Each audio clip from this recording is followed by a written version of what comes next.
Five days ನೈಸರ್ಗಿಕ ಕೃಷಿ ಬಗ್ಗೆ ಇವರು ಇಂಟರ್ನ್ ರೈತರಿಗೆ ಹೇಳ್ತಾರೆ. ರೈತರಿಗೆ ಹೇಳಿ ನೈಸರ್ಗಿಕ ಕೃಷಿಯಿಂದ ಮಾಡೋಕ್ಕೆ ಪ್ರಯತ್ನಿಸ್ತಾರೆ. ನಮ್ಮದು central government national mission on natural farming ಅಂತ ಇದೆ. ಅದರಲ್ಲಿ ಸುಮಾರು 7.5 ಲಕ್ಷ ಹೆಕ್ಟೇರ್ ಪ್ರದೇಶನ ನೈಸರ್ಗಿಕ ಕೃಷಿಗೆ ಕನ್ವರ್ಟ್ ಮಾಡೋಕ್ಕೆ ಸಾಧ್ಯತೆ ಇದೆ. ಸುಮಾರು 1 ಕೋಟಿ ರೈತರನ್ನ ರೀಚ್ 1 ಕೋಟಿ ರೈತರನ್ನ ರೀಚ್ ಮಾಡೋದು ಅವ್ರದ್ದು ಟಾರ್ಗೆಟ್ ಇದೆ. ಇದಕ್ಕೋಸ್ಕರ ಸುಮಾರು 3,000 ಕೋಟಿ ಅಲೋಕೇಶನ್ ಇದೆ. ಒಬ್ಬ ರೈತರಿಗೆ 1 ವರ್ಷಕ್ಕೆ 4,000 ರೂಪಾಯಿ ಇನ್ಸೆಂಟಿವ್ ಥರ ಕೊಡ್ತಾ ಇದೆ. Those are doing natural farming, those want to do incentive. ಅದೇ ಭಾಗವಾಗಿ ಇವರು ಕೃಷಿ ಸಖಿಯರು ಇಲ್ಲಿ ತರಬೇತಿ ತೊಗೊಂಡು ನೆಕ್ಸ್ಟ್ ಆ ರೈತರಿಗೆ ಇವೇನು ಪ್ರಿಪ್ರೇಷನ್ ಬೀಜಾಮೃತ, ಜೀವಾಮೃತ, ದಶಪರ್ಣಿ, ಘನಜೀವಾಮೃತ ಮತ್ತು ನೀಮಾತ್ರ, ಅಗ್ನಿಯಾಸ್ತ್ರ ಅವೆಲ್ಲ ಪ್ರಿಪ್ರೇಷನ್ ಕಲಿತು ಅವನ್ನೆಲ್ಲ ಸೈಂಟಿಫಿಕ್ ಆಗಿ ಅವರಿಗೆ ಹೇಳಿ ನಮ್ಗೆ ಸ್ವಲ್ಪ ಲೇಟ್ ಆಯ್ತು ಸರ್. ಏನಾಗಿಲ್ಲ, ಕತ್ತಲು ಹಾಕಿದ ಮೇಲೆ ಬಂದರೆ ಚಲೋ ಆಯಿತು. ಇದು ನಮ್ಮ ತಂದೆಯವರು ಸ್ಟಾರ್ಟ್ ಮಾಡಿದ್ವಲ್ಲ, ಅವರು ಮೊದಲಿಂದನೂ 2-4 ಆಕಳು ಎಮ್ಮೆ ಇರ್ತಿದ್ರು. ಬಟ್ ಕೋವಿಡ್ಲಿಂದ ನಾವು ಈಗ ಶಾಲೆ ಚಾಲೂ ಮಾಡಿದ್ವಿ. ಎಮ್ಮೆ ಎಲ್ಲ ತೆಗೆದು ಹಾಕಿದ್ವಿ. ಯಾಕಂದರೆ ಆಕಳ ಹಾಲು ಎಮ್ಮೆ ಹಾಲಿನ ಟೇಸ್ಟ್ ಅಂತ ಗೊತ್ತಾಗ್ತದೆ. ಬರೀ ಅದಕ್ಕೆ ಆಕಳ ಅಷ್ಟೇ ಇಟ್ಟಿದ್ದೀವಿ. ಇದರಲ್ಲಿ ನಾವು 3 ವೆರೈಟಿ ಇಟ್ಟಿದ್ದೀವಿ. ಒಂದು ಗುಜರಾತಿಂದ ಗಿರ್, ಮತ್ತು 2ನೇದು ನಮ್ಮದು ಲೋಕಲ್ದು ದೇವಣಿ, ಇನ್ನೊಂದು ಗುಜರಾತ್ ಕಾಂಕ್ರೀಟ್ ಆಗ್ತದೆ. ಅದು ಒಂದೇ. ಬರೀ ಒಳಗೆ ಬನ್ನಿ.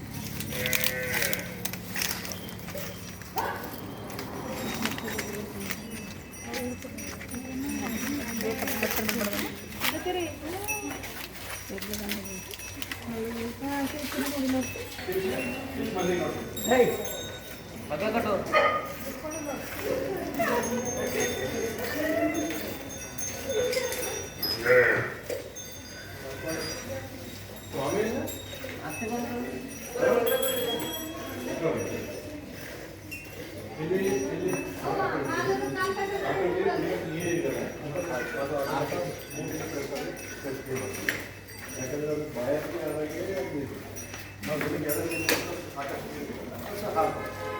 ಅದಕ್ಕೆ ಯಾವಾಗ ಬೇಕು ಅದಕ್ಕೆ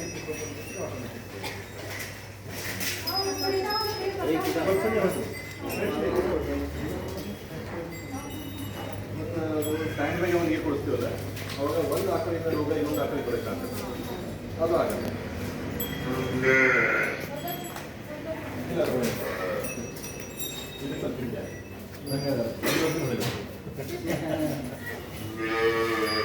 ಕರ್ಮಲ್ಲಿ ಏನು ಮಾಡ್ತೀವಿ ನಾವು, ಅದು ತಿನ್ನೋದಲ್ಲ, ಅದನ್ನು ಆಚೆ ಇಡ್ತೇವೆ.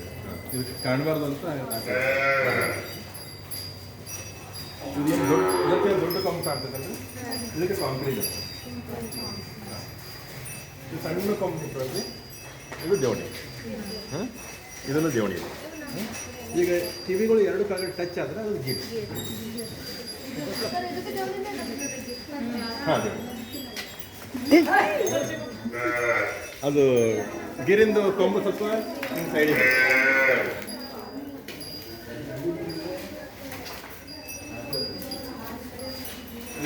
ಆಚಾರ್ಯ ಸ್ವಾಮಿ ಇವರು ನಾವು ಹುದ್ದಾಗಿಂದ ನನಗೆ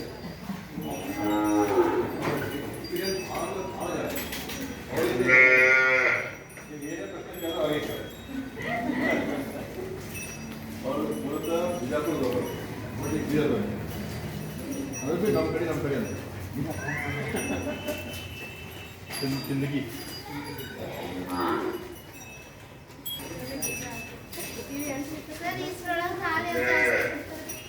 ಹಾಲು ನೀವು ಎದಕ್ಕೆ ಚಲೋ ತಿನ್ನಿಸ್ತೀರ ಅದು ಕೊಡ್ತೀವಿ. ಈಗ ನಾವು ಅಂದು ಗುಜರಾತಿಂದ ಗಿರ್ ತಂದೆವು, ಹಾಲು ಜಾಸ್ತಿ ಕೊಡ್ತದಂತ ತಂದೆವು. ಇಲ್ಲಿ ಬಂದ್ಮೇಲೆ ಕೊಡ್ತೀವಿ, ಪೌಷ್ಟಿಕಾರ ಕೊಡ್ತೀವಿ. ಬಟ್ ಇದು ನಾವು ದೇಸಿ ಅಂತ ಹೇಳ್ತೀವಿ, ಇದು ದೇಸಿ ಅಲ್ಲ. ಬೀದರಿಗೆ ದೇಸಿ ದೇವಣಿನೇ. ಹೌದು, ನೀವು ಇದಕ್ಕೆ ಎಷ್ಟು ಪ್ರೀತಿ ನೋಡ್ಕೊತೀರೋ ಅದಕ್ಕೂ ಅಷ್ಟೇ ಪ್ರೀತಿ ನೋಡ್ಕೋಬೋದು. ನೀವು ಇದಕ್ಕೆ ಹೆಚ್ಚು ಹಾಕ್ತೀರಿ, ಅದಕ್ಕೆ ಕಮ್ಮಿ ಹಾಕ್ತೀರಿ ಅಂತಂದ್ರೆ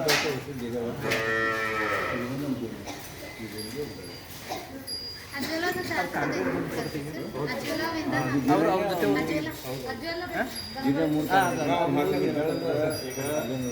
ಮತ್ತು ಕುಟ್ಟಿ ಒಣ ಮತ್ತು ಮೆಟ್ಟೆ ಎರಡು ಅದಾಗ 50-50%. ಒಣ ಕಣಕಿ ಮತ್ತು ಹಸಿರದಾಗ ಸೂಪರ್ ನೇಪಿಯರ್ ಮತ್ತು ಹೆಜ್ ಲೂಸನ್. ಸೂಪರ್ ನೇಪಿಯರ್ದಾಗ ಕಾರ್ಬೋಹೈಡ್ರೇಟ್ ಅಂಶ ಜಾಸ್ತಿ ಇರ್ತದೆ. ಹೆಜ್ ಲೂಸನ್ದಾಗ ಪ್ರೋಟೀನ್ ಕಂಟೆಂಟ್ ಜಾಸ್ತಿ ಇರ್ತದೆ. ಅಂದ್ರೆ ಅನ್ನ ಬ್ಯಾಳಿ. ಸೂಪರ್ ನೇಪಿಯರ್ ಅನ್ನ ಇದ್ದರೆ ಹೆಜ್ ಲೂಸನ್ ಬ್ಯಾಳಿ ಅದನ್ನು ತೋರಿಸ್ತೀವಿ. ಈಗ ನಮ್ಮದು ಇಲ್ಲಿ 20 ಎಕರೆ ಅಲ್ಲ. ಈ 20 ಎಕರೆಗೆ ನಾವು ಫಸ್ಟ್ ಏನು ಬೆಳೆಸ್ತೀವಿ ಅಂದರೆ ನಮ್ಮ ಮನೆಗೆ ಏನು ಬೇಕಾಗಿ ಬೆಳೆಸ್ತೀವಿ. ಗೋಧಿ, ಜೋಳ, ಉದ್ದು, ಹೆಸರು, ತೊಗರಿ, ಕುಸುಬಿ. ಹಾಂ, ಫಸ್ಟ್ ಮನೆಗೆ ಏನು ಬೇಕು ಅದು ಪೂರ್ತಿ ಆಗಿದೆ. ಈಗ ನಾವು ಹೊಲ ಇಟ್ಕೊಂಡು ನಾವು ಹೊರಗಿನ ತರೋದಾಗ ಏನು ಬರ್ತದೆ ಮತ್ತು ನಾವೇನು ಬೆಳೆಸ್ತೀವಿ ಅದಾಗ ನಾವು ಮತ್ತೆ ಕ್ಯಾನ್ಸರ್ ತುಂಬ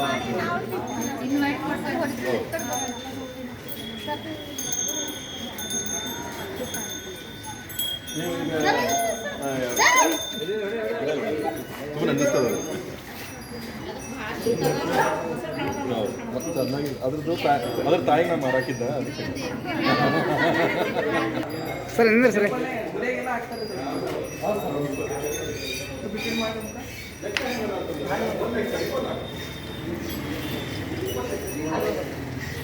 ಒಡ್ರಿನ ತೋರ್ಸ.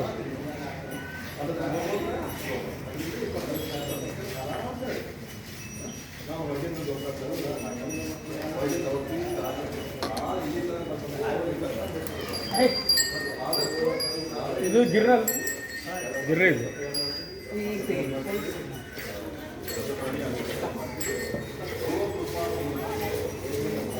ಸ್ವಲ್ಪ ಹಾಕ್ಬಾರ್ದು.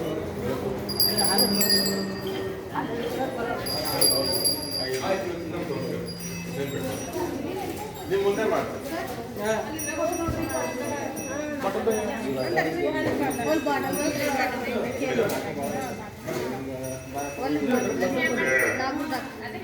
ನಿಮ್ಮ ಕಡೆಗೆ ಮಾಡಿಸ್ತೀವಿ ಅಲ್ಲ, ಈಗ ಮಾಡಿಸ್ತಾರೆ. ಈಗ ಇವೆಲ್ಲ ಪ್ರಾಕ್ಟಿಕಲ್ ಮಾಡಿಸ್ತಾರೆ. ಬರ್ರಿ ಸರ್ ಕರ್ಕೊಂಡು